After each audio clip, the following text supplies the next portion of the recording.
Captain Hans Langsdorff understood there was no escape. For the past 3 months, the Graf Spee, the most successful commerce raider in the Kriegsmarine to that point, had been operating with boldness and effectiveness in the Atlantic. But those days were coming to an end. Langsdorff stood in the harbor of Montevideo, reflecting on his valuable ship and what lay ahead. By adhering to the rules of engagement and sparing merchant crews before sinking their ships, he had sealed his own fate. Now, the British and French forces had caught up. They were just beyond the horizon, prepared to strike. Only 2 choices remained. Langsdorff could gather his exhausted crew for one final mission, or destroy the ship himself to prevent it from falling into enemy hands. After the end of World War I, Germany was forced to sign the Treaty of Versailles in 1919, a document that declared the country solely responsible for the devastating war that had ravaged Europe. Along with accepting full blame, Germany was stripped of its territories, which were divided among the victors. The treaty severely restricted the size of the German military and prohibited the development of new aircraft and surface ships. The German Navy was left with outdated vessels and technology. Additional restrictions came with the Washington Naval Treaty of 1922, which set limits on the tonnage, size, and construction of naval ships. Germany was only allowed to build ships displacing up to 10,000 tons, while the victorious powers could construct ships up to 35,000 tons. With such limitations, the German Navy found itself at a significant disadvantage compared to other European powers. Yet, German naval strategists refused to accept defeat and began devising a plan to circumvent these constraints by designing a new type of warship that could operate within treaty restrictions while still being effective in combat. The naval engineers aimed to develop a vessel light enough to stay within the 10,000-ton limit, but powerful enough to outgun heavier enemy warships. This process took years, and many designs were proposed, altered, or discarded. It wasn't until 1928 that they finalized the Deutschland-class warship. After lengthy negotiations with Britain, France, and the United States, Germany secured approval for the design and began construction. 3 of these ships were eventually built and labeled Panzerschiff, or armored cruisers. While each vessel had distinct features, their core purpose remained the same: to overpower any cruiser that dared approach or outrun any stronger enemy vessel. Because of their heavy armament, Britain and the United States later referred to them as pocket battleships. Each was equipped with 6 28-centimeter guns, making them formidable opponents in battle. To perfect these ships, German engineers conducted detailed studies of British and French warship speeds. They discovered that ships capable of matching the speed of the Panzerschiff were not heavily armed enough to pose a significant threat. This crucial detail became a foundation of German naval strategy as tensions in Europe continued to rise. After the death of President Paul von Hindenburg in 1934, the National Socialist Party solidified its hold on power under Chancellor Adolf Hitler. The new leadership supported rearmament efforts, and the Reichsmarine was rebranded as the Kriegsmarine. Naval construction accelerated rapidly. The Graf Spee had been ordered in 1932 and was built at the Reichsmarine Werft shipyard in Vilnius. She was named in honor of Admiral Maximilian von Spee, who had died during the Battle of the Falkland Islands in World War I. Graf Spee replaced the aging battleship Braunschweig. She was launched on June 30, 1934, and christened by the daughter of Admiral von Spee, carrying forward his legacy as Germany pushed its navy into a new era.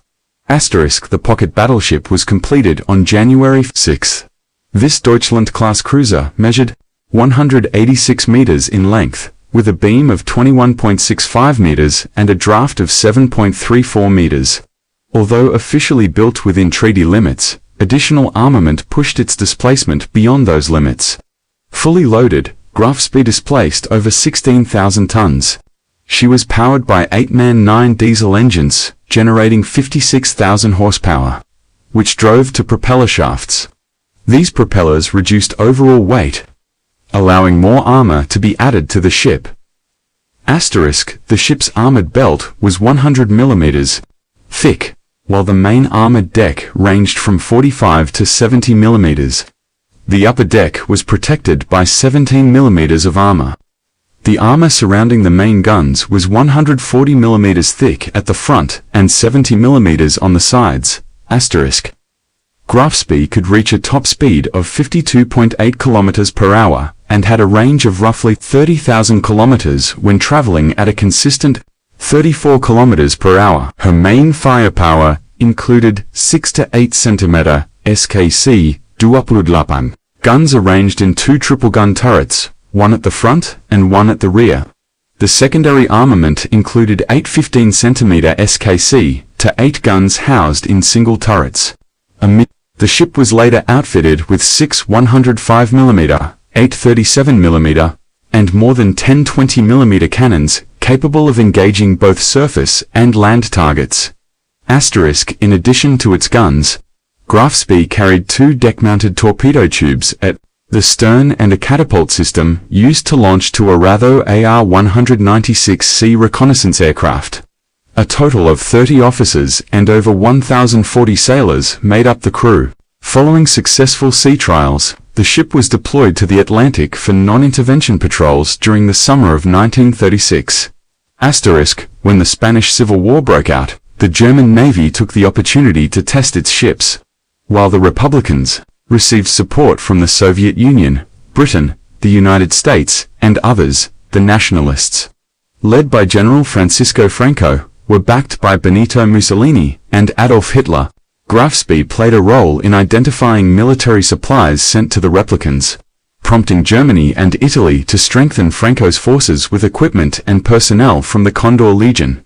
Asterisk, after completing her first tour in Spain, Graf Spee participated in the coronation review for King George VI at Spithead, then returned to Spanish waters to continue her Atlantic patrols. Asterisk, during her 5th patrol in 1938, Captain Hans Wilhelm Langsdorff took command. He visited several foreign ports before returning to Germany amid escalating tensions in Europe. After Germany annexed Austria and the Sudetenland, Britain and France issued ultimatums that led to declarations of war when Germany, with Soviet support, invaded Poland. Asterisk, in September 1939. Graf Spee was already at sea when Hitler gave the order for the Kriegsmarine to begin targeting Allied merchant shipping. The ship began boarding vessels, inspecting cargo, and, when contraband was found, evacuating the crew before sinking the ships. After each action, Langsdorff sent distress signals to ensure the safety of merchant crews. However, the repeated signals allowed British intelligence to track Graf Spee's movements and prepare a response. Asterisk, in early October, British and French forces organized 8 groups to pursue Graf Spee in the South Atlantic.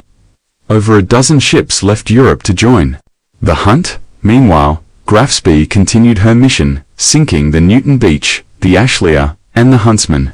Their crews were safely transferred to the support ship Altmark, which had been resupplying Graf Spee for several months. Asterisk, by mid-October, after sinking the Trevenian, Graf Spee left South American waters and sailed toward the Indian Ocean to mislead Allied search efforts. Nonetheless, the Allies remained persistent in their pursuit. Asterisk, in mid-November, Graf Spee intercepted the tanker MV Africa Shell. A few days later, the British merchant ship Doric Star refused to stop for inspection, and Langsdorff gave the order to open fire. Though the ship was sunk, it managed to transmit a distress call, alerting the Allied task force. After additional sinkings, including the SS Tyroa and Striontrel, Graf Spee again refueled with Altmark and transferred more prisoners. With new intelligence on shipping routes, Langsdorff directed the ship toward Montevideo. Asterisk, on the morning of December 13, 1939, Graf Spee lookouts sighted HMS Exeter and other British ships, triggering the Battle of the River Plate. Outnumbered and under heavy fire, Graf Spee and her crew fought courageously but suffered over 70 hits. Knowing the ship was unlikely to survive another engagement, Langsdorff took her to Montevideo for repairs. But with the Allied fleet closing in, He made the decision to scuttle the ship on December 18th to prevent its capture.